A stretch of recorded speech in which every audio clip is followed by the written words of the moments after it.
Since I started this caravan channel, we've had a lot of mixed comments regarding basically what we're doing.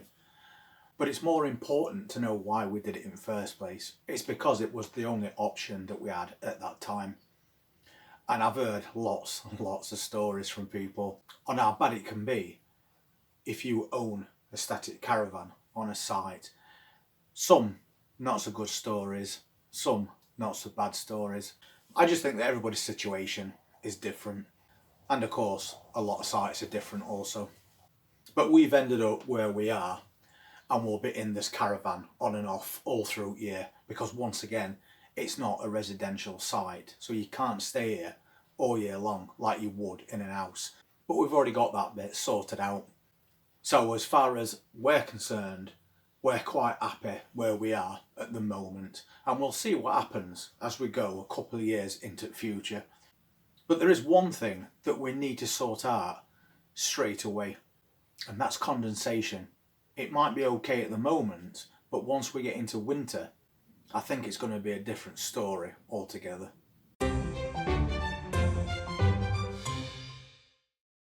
We all know that condensation is created by high moisture content in air.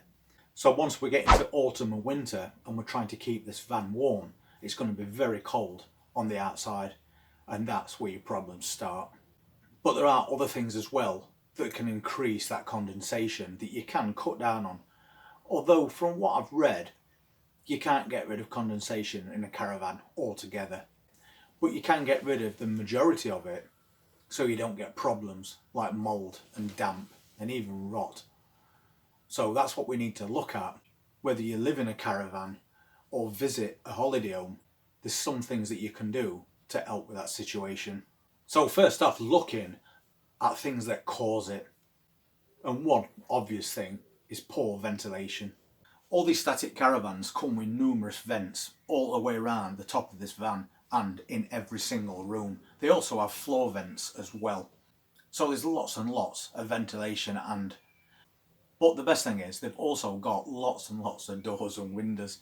So it's okay at the moment as we're approaching summer, because we have the doors open, because it gets quite warm in here.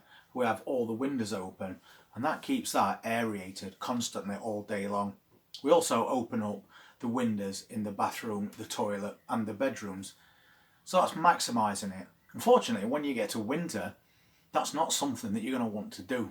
Cooking is also another problem, because especially when you do things like mashed potatoes, I'm sure we've all been there when you're just making one pan of mashed potatoes and you go back into the kitchen after about 15 minutes and all the windows are completely steamed up, and then that turns into water that runs down your windows.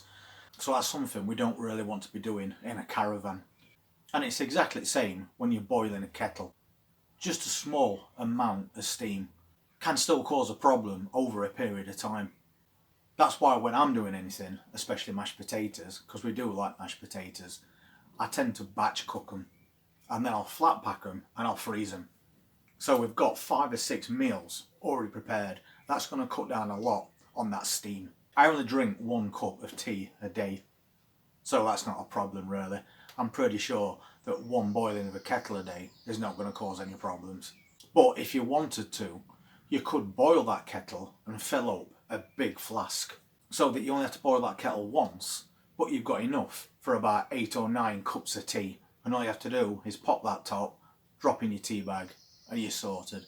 That's going to save you power at the same time, because you're just boiling that once, creating less steam, and you've got your drinks for pretty much most of the day. And I've seen flasks that you can get that are really big.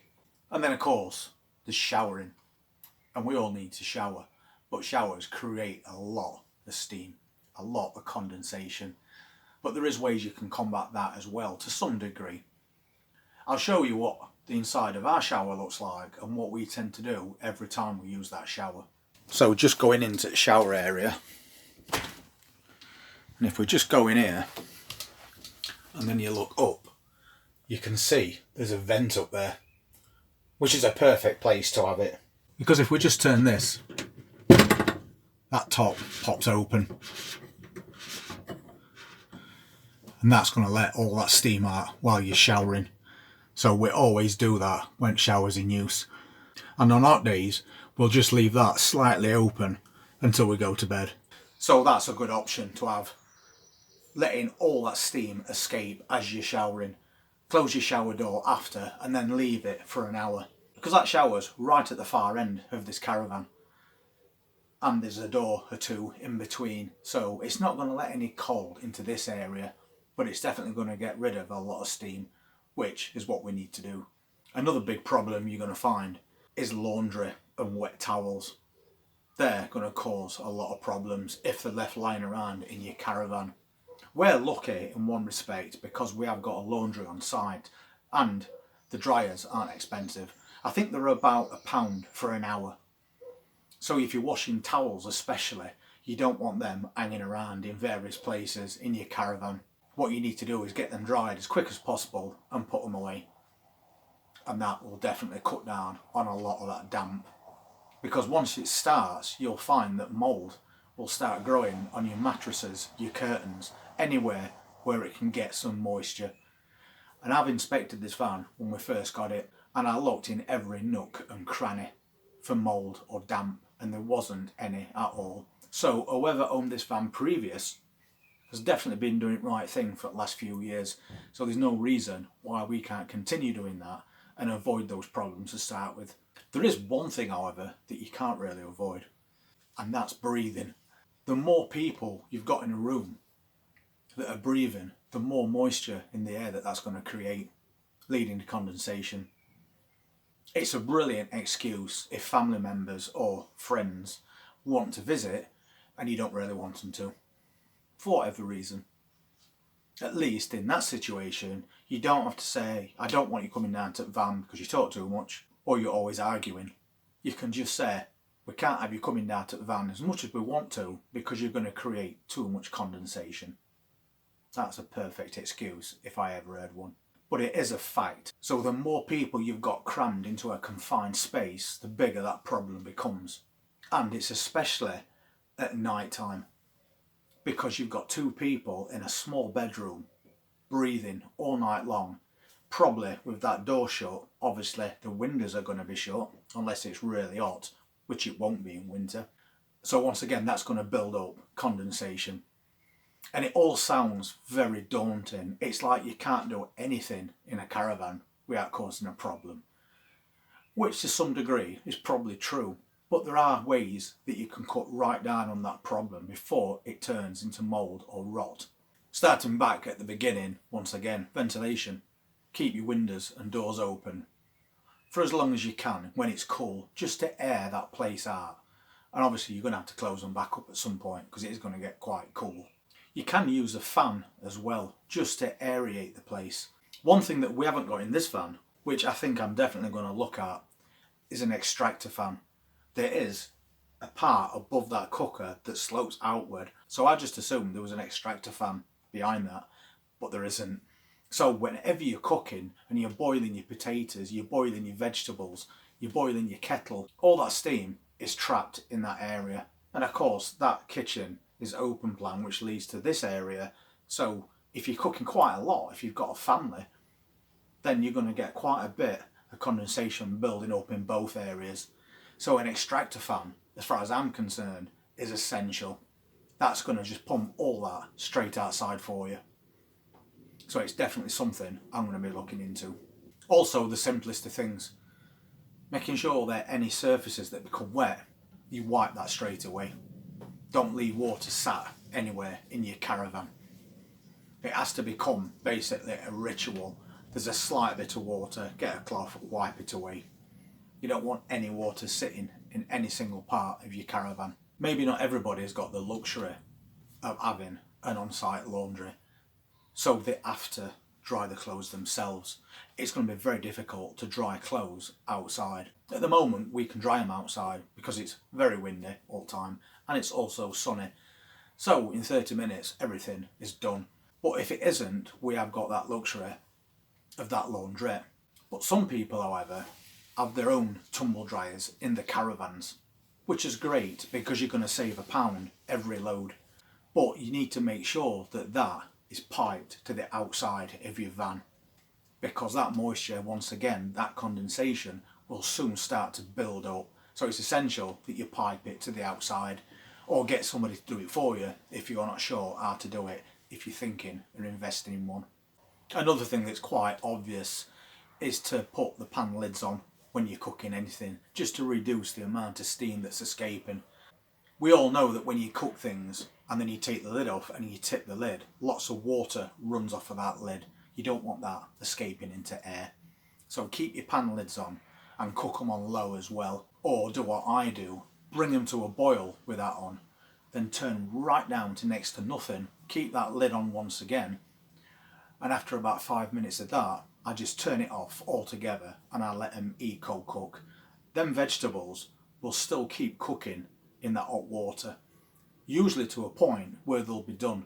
So if you want them a little bit later, just do the eco-cooking thing and cut down on that cooking steam. We know that once you get up in the morning, you're going to come into your living room and it's probably going to be freezing because it's not been heated all through night, and who can afford to do that?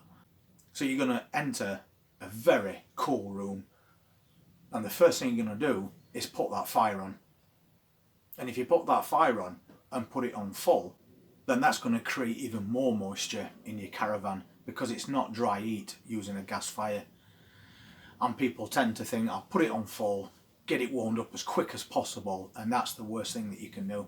That's going to make that problem even worse. So if you're going to heat a room up, then it's better to heat it up gradually rather than blasting it all at once. And depending on what type of heating that you're using, you could probably time it for half an hour or so before you get up and come into that room, which would help quite a lot, as long as it's not going to cost too much money, as always. The reason I make these videos is because I know there's a lot of people that's been in this situation before, and they'll know a lot more than I do about it and the best ways to sort these problems out. The most effective, the most cost effective, the easiest. I'm sure there's lots of ideas out there. So I think it'd be brilliant if people that's watching this video who have been in that situation drop some comments in for me if you know something that I probably don't. And that's going to help us out as well. So if you can do that, it'd be massively appreciated. So thank you in advance if you do. But getting back to preventing too much condensation, you can get dehumidifiers, and we've seen the electrical ones that you can buy, and I've had lots of mixed reviews on those. People saying they take too much electric, but other people saying they're very useful, very effective, and you can also use them to dry clothes.